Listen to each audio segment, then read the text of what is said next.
ఇక ఎపిసోడ్ 6 స్టార్టింగ్‌లో అయితే బెరు అయితే ఆర్క్‌లిచ్‌ని చంపేస్తదనమాట. వెంటనే ఒకే ఒక్కసారి వెళ్ళి దాని కోర్‌ని పీకేసి సింగిల్ పంచ్‌తోని అక్కడున్న ఇది ఆ నైట్ గిల్డ్ మెంబర్స్ అందరూ కూడా షాక్ అయితారు. నేనది పవర్‌ఫుల్లే అనుకున్నా. అంతేకాని మరి ఇంత పవర్‌ఫుల్ అని అనుకోలేదు. అని గిల్డ్ మాస్టర్ అంటే ఇంకోడుండి సార్ అలాంటి సోల్జర్ ఉన్నప్పుడు అసలు సంగ్ జిన్‌వు ఒక గేట్‌లోకి రావాల్సిన అవసరం కూడా లేదు. జస్టు డంజన్‌లోకి తన మనుషుల్ని పంపిస్తే ఆటోమేటిక్‌గా డంజన్‌ని క్లియర్ చేస్తాయి. జిన్‌వు మామూలుగా అయితే ఇది తన మ్యాజిక్ బీస్ట్‌లన్నిటిని కూడా ఒకేసారి సమ్మన్ చేయలేడు. ఎందుకంటే అది చాలా అంటే చాలా మానా తీసుకుంటది. కానీ ఇవి ఇంత స్ట్రాంగ్‌గా ఉంటే సో అన్నిట్లో కేవలం పావు వంతు పంపించినా సరే అది ఈజీగా ఒక పవర్‌ఫుల్ గిల్డ్ అంత ఆర్మీ ఉంటది జిన్‌వు దగ్గర. ఇక తర్వాత వాడుండి అసిస్టెంట్ జేయడు. సరే బాస్ ఇది మనం మనకి మన దగ్గర టైం లేదు ఎక్కువ ఆలోచించడానికి. ఇది మనం ఫస్టు జిన్‌వు గిల్‌ని తీసుకోవడానికి ట్రై చేద్దాం. అంటే ఏంటి తీసుకోవడమా? అది సరిగ్గా అనిపియట్లేదు. సర్లే మనం ఎందుకని తన గిల్డ్‌తోని అలయన్స్ లాగా ఫార్మ్ చేయకూడదు. ఎందుకంటే ఆహ్, ఒక కొత్త గిల్డ్‌తోని మరియు మనలాంటి వరల్డ్స్ ఫైనెస్ట్ నైట్స్ గిల్డ్‌తోని ఇట్టా అలయన్స్ ఉండదంటే ఖచ్చితంగా మన కంట్రీకి మంచి పేరొస్తది. అండ్ మనకు గూడా మంచి పేరొస్తది అని చెప్తదనమాట. ఇంక తర్వాత అయినా సరే వాడుండి, సార్ మరి జిన్‌వు దానికి ఒప్పుకుంటాడా అంటే అప్పుడు గిల్ మాస్టర్ ఉండి, జిన్‌వు తనంతట తానే ఒక డంజన్‌ని క్లియర్ చేయొచ్చేమో సమ్మన్డ్ బీస్ట్‌తోని. కానీ ఒక డంజన్‌లోకి ఎంటర్ కావాలంటే మినిమమ్ నంబర్ ఆఫ్ హంటర్సు ఖచ్చితంగా ఉండాలి. వచ్చేసి మేజర్ రూల్ అనమాట. కా మరి బేసిక్ రిక్వైర్మెంట్స్ లేకుండా జిన్‌వుకి కూడా కష్టమే గదా! ఇక్కడ మనం జస్ట్ బిజినెస్ చేస్తున్నాం. ఇది మనకి ఖచ్చితంగా యూజ్ అవుద్ది అని వాళ్ళైతే మాట్లాడుకుంటుంటారు. ఇక ఇంకో వైపు ఇక్కడ ఇక్కడ స్కూల్ దగ్గరైతే వాళ్ళ పేరెంట్స్ అదే స్టూడెంట్స్ పేరెంట్స్ అందరూ గూడా వచ్చుంటారు. అంబులెన్స్ అన్నీ గూడా ఉంటాయన్నమాట. సో, చాలామంది చనిపోయి ఉంటారు. అండ్ అక్కడైతే గోగ్ హనీ అయితే జిన్‌వుతోని మాట్లాడుతుంటాడు. 213 స్టూడెంట్స్ వెంటనే బయటికి పారిపోయి సేఫ్‌గా ఉన్నారు. కానీ కేవలం 10 మంది మాత్రమే రెస్క్యూ చేయబడ్డారు బిల్డింగ్‌లో ఉన్న వాళ్ళ నుంచి. మిగతా వాళ్ళందరూ గూడా చనిపోయారు. మేము దాని గురించి ముందే ఆలోచించాల్సింది. ఎందుకంటే లాస్ట్ 6 మంత్స్‌లో సోయర్‌లో చాలా అంటే చాలా గేట్లు పెరుగుతూ వచ్చాయి. అండ్ ఆఖరికి వరల్డ్ వైడ్ కూడా ఆ గేట్లనేటివి పెరుక్కుంటూ వెళ్ళిపోతున్నాయి. కానీ ఇదొక్కటే ఒక స్ట్రేంజ్ థింగ్ కాదు. ఎందుకంటే ఎక్కువగా వెళ్ళకొద్దీ చాలామంది అవేకన్ అవుతున్నారు. చాలామంది ఒక హంటర్స్ లాగా అయిపోతున్నారు. అంటే సింపుల్‌గా చూస్తుంటే లైక్ ఎన్ని గేట్లయితే ఉంటున్నాయో మ్యాజిక్ బీస్ట్‌లతోని, అదే విధంగా హంటర్స్ కూడా పెరుగుతూ ఉన్నారు. సో, ఇది సింపుల్‌గా చెప్పాలంటే వరల్డ్ అనేది ఒక కేర్‌ఫుల్ బ్యాలెన్స్ లాగా చేస్తున్నట్టు అనిపిస్తుంది అని చెప్తారనమాట. ఇక ఆ తర్వాత జిన్‌వు ఉండి, "ఎందుకు సార్ మీరు నాతోని ఈరోజు మాట్లాడాలనుకున్నారు" అని అంటే, అప్పుడు గోగని ఉండి, "జపాన్ నుంచి, యూఎస్ఏ నుంచి, చైనా నుంచి, రష్యా నుంచి ఇట్లా డిఫరెంట్ కంట్రీస్ నుంచి అందరూ కూడా నిన్ను కలవాలనుకుంటున్నారు మిస్టర్ సంగ్. అండ్ ఇవన్నీ గూడా ఇది వాళ్ళ డాక్యుమెంట్స్ అనమాట. అయినా సరే ఇది మేము ఎంత ఆపాలనుకున్నా సరే వాళ్ళు నిన్ను ఆల్రెడీ కలిసే ఉంటారు కొంతమంది. అయినా అసోసియేషన్‌కి వాళ్ళని ఆపే రైట్ అయితే లేదు. మేము జస్ట్ ఇది నీ పర్సనల్ ఇన్ఫర్మేషన్‌ని నువ్వు అడిగావు కాబట్టి మేము ప్రొటెక్ట్ చేయగలుగుతున్నాం అంతే. కానీ వాళ్ళని కలవాలా లేదా అనేది నీతోనే ఉంది. ఒకవేళ నువ్వు కానీ కొరియా నుంచి వెళ్ళిపోవాలనుకుంటే మన కంట్రీ ఖచ్చితంగా నువ్వు వెళ్ళిపోయిన తర్వాత చేంజెస్‌కి అడాప్ట్ కాలేదు వెంటనే. మిస్టర్ సంగ్ నేను నా పవర్‌లో ఉండేది మొత్తం గూడా నీకు ఏ రిసోర్సెస్ కావాలన్నా సరే ఇవ్వగలను. సో, ప్లీజ్ ఇక్కడే ఉండు. ఎందుకంటే ఇది మన కంట్రీలో 10 మంది ఎస్ ర్యాంక్ అఫీషియల్ హంటర్సే ఉన్నారు నీతోని కలిపి. కానీ మేము ఆల్రెడీ ముగ్గురిని కోల్పోయాం. ఇద్దరేమో చనిపోయారు. ఒకరేమో యూఎస్‌కెళ్ళిపోయారు. నువ్వు గాని వెళ్ళిపోతే ఇలాగే ఉంటే మేమసలు మన కంట్రీని అసలింకా పాసిబుల్‌గా రన్ చేయలేం. సో, నీకు ఏది కావాలన్నా సరే నేను నా బెస్ట్ ఇస్తా. సో, నీకు ఏది కావాలన్నా సరే వెంటనే అడుగు సంగ్ అంటే జిన్‌వు ఉండి ఇలా అడుగుతాడు. నేను హై ర్యాంకింగ్ గేట్స్ అన్నిట్లోకి నా అంతట నేనే ఇక ఎంటర్ కావాలనుకుంటున్నా. మీరది చేయగలరా? అని అడుగుతాడు. గూగని ఉండి అంటే ఏంటి? ఇది ఒక రైడ్‌లోకి వెళ్ళడానికి మినిమమ్ కెపాసిటీ రిక్వైర్మెంట్ తీసేయమని అడుగుతున్నావా? అంటే అవునంటాడు. ఇంతకీ ఆ లా ఎందుకు పెట్టామంటే అది హంటర్స్ యొక్క సేఫ్టీ కోసమే. ఎందుకంటే వాళ్ళు ఎలా పడితే అలా డంజన్స్‌లోకి వెళ్ళి వాళ్ళు చనిపోకుండా పెట్టాం. కానీ అది అలాంటి దాన్ని తీసేయాలంటే అయినా ఆగు. అంటే ఇది నువ్వు అందుకేనా నీకు ఓన్ గిల్డ్‌ని క్రియేట్ చేసుకుంది. అంటే నే నేనేమన్నా ఎక్కువ అడుగుతున్నానా అని జిన్‌వు అడిగితే ఏంటి ఒక్ 1 మంత్ స్ట్రైకింగ్ స్క్వాడ్. అది ఖచ్చితంగా డిఫికల్ట్‌గానే ఉంటది. కానీ ఇంపాసిబుల్ అయితే కాదు. నాకు దాన్ని వదిలేయి అని గోగని అంటాడు. ఇక తర్వాత జిన్‌హో ఉండి ఇది వాళ్ళ కజిన్ అయితే కాంటాక్ట్ అయితాడనమాట. ఇది నా గిల్డ్‌లో జాయిన్ కావాలనుందా అని. నాకొక ఫౌండింగ్ మెంబర్ కావాలి. సో, వెంటనే రా అని తననైతే పిలుస్తాడనమాట. ఇక తర్వాత జిన్‌వూకైతే తనని పరిచయం చేస్తాడు. తినే యూ సోన్‌హో నా కజిన్. ఇక తర్వాత వాళ్ళంతా మాట్లాడి సో, గిల్డ్‌లోకైతే జాయిన్ అనేది చేపించుకుంటారనమాట. సో, జాయిన్ చేపించుకున్న తర్వాత ఆ అమ్మాయి నుండి మీతోని ఒక సెల్ఫీ తీసుకోవచ్చా అని సెల్ఫీ అయితే అడుగుద్ది. సో, తను సెల్ఫీ తీసుకొని సోషల్ మీడియాలో పెడితే అది చాహే చూసి జెలస్‌గా అయితే ఫీల్ అవుద్దనమాట. ఇక అసెంబ్లీలోనేమో అందరూ గూడా అసలు షాక్ అయితుంటారు. ఏంటి ఇది నీకు సమ్మనుడు బీస్ట్‌లని మెంబర్స్ లాగా ట్రీట్ చేయాలా? అసలు ఏం మాట్లాడుతున్నావు? ఇదొక నాన్‌సెన్స్ అని సెనేటర్ అయితే మాట్లాడుతూ ఉంటాడు. ఈ రెగ్యులేషను ఇది ఖచ్చితంగా జిన్‌వు వెంటనే ఈ గిల్డ్ స్టార్ట్ చేసిన వెంటనే ఇది పెట్టారు గదా! ఇది ఖచ్చితంగా ఇది కేవలం తన కోసం చేసే ట్రీట్‌మెంట్. మరి ఏంటిది? అసలు హంటర్స్ అసోసియేషన్ హంటర్స్ అందరి కోసం ఆలోచించాలి గదా! జస్ట్ సంగ్ జిన్‌వు కోసమే కాదు కదా! అని వాడైతే గట్టిగా మాట్లాడతాడనమాట. అంటే గోగనియే ఉండి అవును మీరు చెప్పింది ఎగ్జాక్ట్‌గా కరెక్టే. ఇవన్నీ గూడా మేము కావాలని జేస్తున్నాం. అయినా ఇక్కడున్న వాళ్ళందరిని గూడా నేనొక క్వెషన్ అడగాలనుకుంటున్నా. మీ అందరికీ ఇప్పుడొక ఆప్షన్ ఉంది. ఒక 20 మంది ఏ ర్యాంక్ హంటర్స్ ఉన్న ఒక స్ట్రైకింగ్ స్క్వాడు, లేకపోతే ఒక స్ట్రైకింగ్ స్క్వాడ్ జస్ట్ సంగ్ జిన్‌వో ఉన్నది. ఈ 2 స్ట్రైకింగ్ స్క్వాడ్‌లను మీరొక డంజన్ బ్రేక్ వచ్చినప్పుడు ఎవరిని పంపిస్తారు? అని అడుగుతాడనమాట. ఇక తర్వాత సెనేటర్ నేను ఈ రీసెంట్‌గా విన్నా. మీరు గూడా హంటర్స్ బిల్డింగ్ దగ్గర మారారంట గదా! ఇంతకీ మరి మీ రీజన్ ఏంటి? మరి మీ రీజన్ ఏంటి? ఇది అలాంటి నేబర్‌హుడ్‌కి ఎళ్ళడం. ఇదంతా సేఫ్టీ కోసమే గదూ! సేమ్ అందరికీ గూడా అలాగే.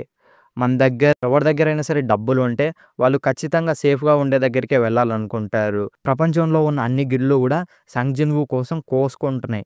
మరి ఇలాంటి టైంలో మనం తనకు కావాల్సిన ట్రీట్‌మెంట్ ఇయ్యకుంటే తను కొరియాలోనే ఉంటాడనుకుంటున్నారా మీరు? నేనిది ఎందుకు అడుగుతున్నా అంటే మళ్ళీ సేమ్ మిస్టేక్ చేయాలనుకోవట్ల మనం హాంగ్ డాంగ్‌సూతోని ఏది చేశామో. సో, ఇదంతా గూడా ఖచ్చితంగా రీజనబుల్లే. మీ మీ లైఫ్‌ని ఎవరైతే కాపాడారో సో, వాళ్ళ కోసమే అడుగుతున్నా. ఒకవేళ ఇంకో ఎస్ ర్యాంక్ గేట్ గాని వస్తే సౌత్ కొరియాలో అప్పుడేం జరుగుద్ది? అని అడుగుతాడనమాట.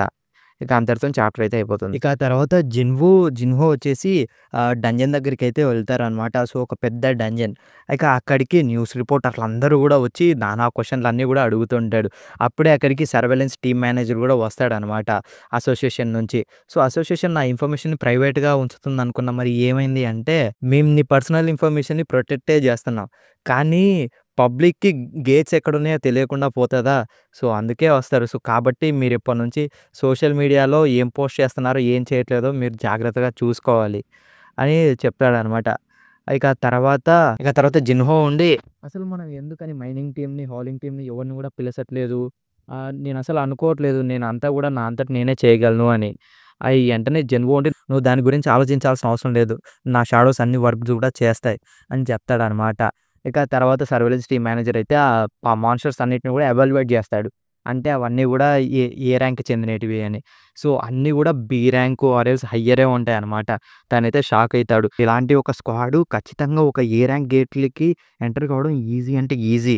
ఎందుకంటే అన్నీ గూడా అంతగా ఉన్నాయి. అంటే ఒక స్క్వాడు ఖచ్చితంగా మామూలు ఏ స్ట్రైకింగ్ స్క్వాడ్ కంటే ఈ స్క్వాడు ఒక ఏ ర్యాంక్ గేట్‌లోకెళ్ళడానికి అసలు 100% క్వాలిఫైడు. అంతా గూడా ఈ డిబేట్ జేసిన వాళ్ళంతా గూడా పనికిమాలిన వెధవలు. వాళ్ళకసలు ఏం అర్థం గావట్లేదు. సరే. ఇక అవన్నీ గూడా వెళ్ళొచ్చు. కానీ వాటితో పాటు నేను గూడా వస్తా. ఎందుకంటే చైర్మన్ నన్ను ఆర్డర్ జేశాడు. ఆ రైడ్ మొత్తాన్ని గూడా చూడమని. ఎందుకంటే అసలు ఇదొక సేఫ్ ఐడియానా కాదా అని నన్ను చూడమన్నాడు. సో, నేను గూడా మీతో పాటు వస్తా అని అడుగుతాడనమాట. జిన్‌వూ ఉండి మీరు మీరు బానే ఉంటారా మిస్టర్ ఓ అని అడుగుతాడు. తనకర్థం గాదు. కానీ గిల్ గేట్‌లోకెళ్ళిన కొద్ది నిమిషాలకే తనకర్థమైపోద్ది. ఎందుకంటే ఏ ర్యాంక్ మ్యాజిక్ బీస్ట్‌లైన నాగాస్‌ని జిన్‌వూ షాడో సోల్జర్స్ అయితే ఈజీగా చంపేస్తుంటాయన్నమాట. అన్నీ గూడా. సో, జిన్‌వూ షాడో సోల్జర్స్ అయితే ఆ ఏ ర్యాంక్ బీస్ట్‌లైన నాగాస్‌ని అన్నిటిని గూడా ఈజీగా చంపేస్తుంటారు. సో, తనుండి అసలు షాక్ అయితాడు మిస్టర్ వు ఉండి.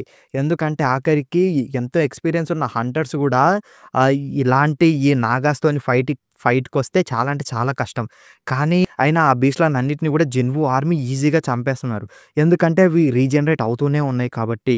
అండ్ ఇంకోటి అక్కడున్న ఆ షాడో ఖచ్చితంగా చాలా అంటే చాలా పవర్‌ఫుల్. తను మాట్లాడేది ఐగ్రిస్ గురించనమాట. సో, ఐగ్రిస్ వెంటనే తన దగ్గర ఉన్న డీమాన్ స్వార్డ్ కత్తిని తీసుకొని ఒక స్వింగ్ అయితే తిప్పుతాడు. ఇక తనైతే షాక్ అయితాడు మిస్టర్ వు. ఎందుకంటే హైయెస్ట్ లెవెల్‌లో ఉన్న మేజర్స్ మాత్రమే లైట్నింగ్ మ్యాజిక్‌ని యూజ్ చేయగలడు.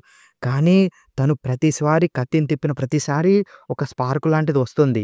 ఇక తర్వాత ఐగ్రిస్ ఉండి ఒక్కసారి కత్తి తిప్పి దగ్గరలో ఉన్న నాగాస్‌నన్నిటిని గూడా ముక్కలు ముక్కల కింద అయితే నరికేస్తాడనమాట. అది చూసి తనైతే షాక్ అయితాడు మిస్టర్ వు. అది ఒక ఏ ర్యాంకా? లేదు. ఖచ్చితంగా ఏ ర్యాంక్ అంటే హయ్యరే. ఒకవేళ నేను కానీ తనతో వన్ ఆన్ వన్ ఫైట్ చేస్తే గెలుస్తానా అని తన పైన తనే డౌట్ పడతాడు. ఇక తర్వాత జిన్‌వు ఉండి అక్కడున్న యాంట్స్‌నన్నిటిని కూడా కొడుతూ ఉంటాడు. సో, ఆ కార్బ్స్‌ని తినకండి. అండ్ తర్వాత మానా క్రిస్టల్స్‌ని మైన్ చేస్తూ ఉండండి అని జిన్‌వు అందరితోనైతే మైనింగ్ అయితే చేపిస్తుంటాడు. మిస్టర్ వు అది కూడా చూసి అసలు షాక్ అయితాడు. తను ఒక ఏ ర్యాంక్ గేట్‌ని మొత్తాన్ని కూడా తనంతట తానే మొత్తం క్లియర్ చేస్తున్నాడు. అండ్ ఆ తర్వాత ఆహ్, క్రాప్స్‌నన్నిటిని కూడా తీసేస్తున్నాడు. తర్వాత మానా క్రిస్టల్స్‌ని మొత్తం కూడా తనంతకు తానే తీసేస్తున్నాడు. ఇది జస్ట్ ఒక వన్ మ్యాన్ స్ట్రైకింగ్ స్క్వాడ్ కాదు. నాకిప్పుడు అర్థమైంది చైర్మన్ ఎందుకు నన్ను తినని రోజు అబ్జర్వ్ చేయమన్నాడో. ఇక తర్వాత బాస్ దగ్గరికైతే వెళ్తారనమాట. జిన్‌వు ఉండి జస్ట్ ఆ మైనింగ్ దగ్గర, ఆ కార్బ్స్ దగ్గర పనిచేసేవాళ్ళు తప్ప మిగతా వాళ్ళందరూ గూడా బ్యాక్ వచ్చేయండి అని అందరిని పిలుస్తాడనమాట. వు ఉండి అడుగుతాడు, "ఎందుకు మీ సోల్జర్స్ అందరిని గూడా వెళ్ళిపోమన్నాడు? జస్ట్ మీ సమనర్ బీస్ట్ చాలు ఈ బాస్‌ని చంపేయడానికంటే" షాడోస్ పైన ఎక్కువ డిపెండ్ అయితే నేను నా టచ్‌ని కోల్పోతా అని జిన్‌వు తన డాగర్‌తోని వెంటనే ఒక్కసారిగా లేచి ఈజీగా ఒకే ఒక్కసారి స్లైస్ చేసి దాన్నైతే చంపేస్తాడనమాట డంజన్ బాస్‌ని. తర్వాత జిన్‌వు దానికి గూడా డెవలప్ అనేది అవుద్ది. తర్వాత మిస్టర్ వు దాన్ని చూసి కూడా షాక్ అయితాడు. ఎందుకంటే ఆహ్, నాగాకున్న పైనున్న బాడీ స్కేల్స్ అనేటివి షీల్డ్‌లాగా ఉంటాయి. షీల్డ్ ఆర్మర్ కంటే చాలా అంటే చాలా టఫ్‌గా ఉంటాయి. కానీ అలాంటి వాటిని తను జస్ట్ ఒక 2 డాగర్స్‌తోని స్లైస్ చేసి పడేశాడు. తర్వాత జిన్‌వు ఆ బాస్‌నైతే అరైజ్ చేస్తాడనమాట. వెంటనే అదొచ్చిన వెంటనే అదొచ్చేసి కొద్దిగా చిన్నగా అయితే అవుద్ది. కానీ సేమ్ టస్క్ అంత లెవెల్‌లోనే ఉంటదనమాట. తను ఖచ్చితంగా టస్క్ అంత లెవెల్‌లోనే ఉన్నాడు. అంత ఎక్కువ మానా రాకపోయినా సరే. సో, మేబీ ఇది ఎక్కువ మ్యాజిక్ యూజ్ చేసి తన ఒరిజినల్ సైజ్‌కి మళ్ళీ రావచ్చేమో. ఆ! అయినా ఇది ఖచ్చితంగా నా టాడో ఆర్మీకి మంచి యూజే అవుద్ది. అని ఇది సోల్జర్‌కి పేరు పెట్టమంటే జిన్‌వు మళ్ళీ యాజ్ యూజువల్‌గా పేరు మర్చిపోయి ఏదో ఒక పేరులో జీమా అని పెడదామని జీమా అని సోల్జర్‌కైతే పేరైతే పెడతాడనమాట. ఆహ్, ఇక తర్వాత గేట్ అనేది క్లోజ్ అవ్వడానికి ఎళ్తది. ఎందుకంటే బాస్‌ని చంపేశారు కాబట్టి. ఇక జిన్‌వు ఉండి సార్ మనం తొందరగా వెళ్ళాలంటే, సరే మనం ఇప్పుడు ఈ కార్స్‌తోని ఏం జేయాలి అని వాళ్ళైతే అనుకుంటుంటారు. ఇక వాళ్ళు బయటికొస్తే వెంటనే న్యూస్ రిపోర్టర్‌లందరూ కూడా షాక్ అయితారు. ఎందుకంటే అక్కడికి టస్క్ అయితే వస్తాడనమాట. అందరూ కూడా పారిపోండి అంటే లేదు. తను సంగ్ జిన్‌వు సమనుడు బీస్ట్ గదా! అంటే తను అప్పుడే ఒక ఏ ర్యాంక్ గేట్‌ని క్లియర్ చేసేసాడా? అని అందరూ కూడా షాక్ అయితారు. ఇక తర్వాత టస్క్‌ని చూసి ఫోటోస్ అయితే తీసుకుంటుంటే టస్క్ కూడా పోజ్ ఇస్తాడనమాట. ఇక తర్వాత అందరూ కూడా జిన్‌వుని అడుగుతా ఉంటారు. రిపోర్టర్స్ అందరూ కూడా అక్కడ కుప్పలు తెప్పలుగా ఉంటారు. ఇక అప్పటికే మిస్టర్ ఓ ఉండి పాపం ఫుల్లీ టైర్డ్ అయిపోయింటాడు. సో, సేమ్ అదే ఫేస్‌తోని చైర్మన్‌కైతే చెప్తాడనమాట. సార్ అది జరిగింది మొత్తం అని. ఆ యొక్క చైర్మన్ ఉండి ఇలా అడుగుతాడు. నువ్వు ఇప్పటిదాకా ఎన్నో అంటే ఎన్నో డిఫరెంట్ రైడ్స్‌ని చూసావు నీ లైఫ్ టైమ్‌లో. కానీ నీ రిపోర్ట్ విన్న తర్వాత నాకర్థమైంది. ఎందుకు ఆఖరికి నీలాంటి ఇంత ఎక్స్‌పీరియన్స్ ఉన్న హంటర్ కూడా తన్ని ఓర్వలేకపోయాడు. వెంటనే తనుండి ఇలా అంటాడు. సార్ నేను చూసింది అదొక రైడే కాదు అసలు. అది జస్ట్ ఏదో అది ఎలా ఉందంటే ఒక గుంపు మొత్తం సింపుల్‌గా ఒక దానిపైన పడి వెంటనే తినేసినట్టు ఉంది. అంత ఫాస్ట్‌గా అయిపోయింది అని చెప్తాడనమాట. ఇక తర్వాత ఆ గన్‌యూ ఉండి మొత్తం గూడా ఆలోచిస్తుంటాడు. సంగ్ జిన్‌వు ఒక ఏ ర్యాంక్ డంజన్‌ని క్లియర్ చేశాడు. తర్వాత దాంట్లో ఉన్న కార్బ్స్ అన్నిటిని గూడా తీసేశాడు బయటికి. అండ్ ఆ తర్వాత ఆ క్రిస్టల్స్‌ని గూడా మైన్ చేశాడు.